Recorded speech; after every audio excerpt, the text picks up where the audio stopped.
And that's what we'll do next. So let's look at the structure of atoms themselves. How do these subatomic particles make an atom?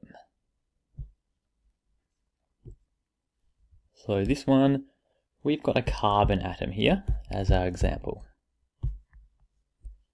And carbon has the atomic symbol C, and its atomic number is 6.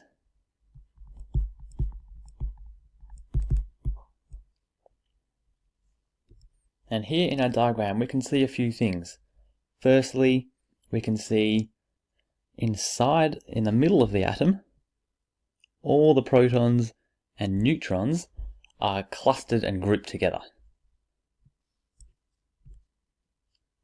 And this is called the nucleus. It contains the protons and the neutrons.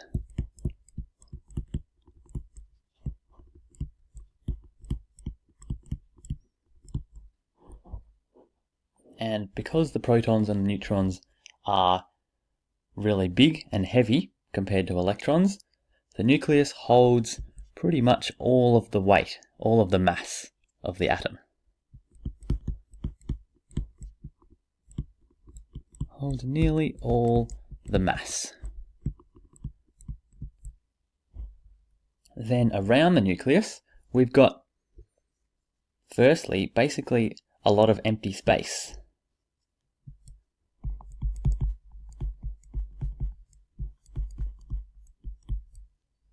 So there's just nothing in there, except also we have the electrons themselves as well.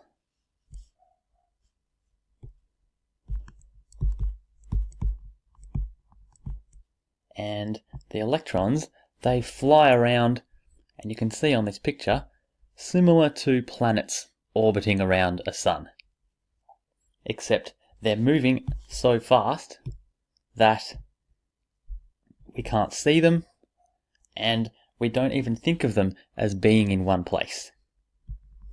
They're moving at the speed of light.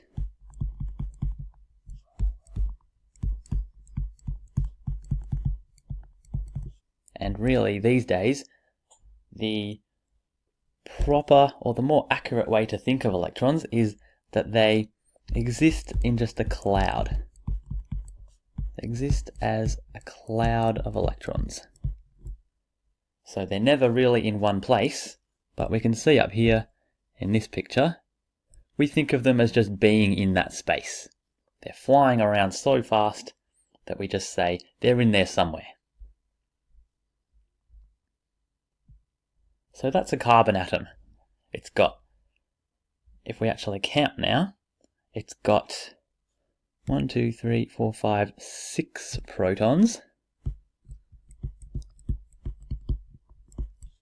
It's got 1, 2, 3, 4, 5, 6 neutrons. And flying around the outside, we've got 1, 2, 3, 4, 5, 6 electrons. And remember, carbon is the 6th element. So we can see a big pattern here. Each element, depending on its number, that tells us how many protons, neutrons, and electrons there are in those atoms.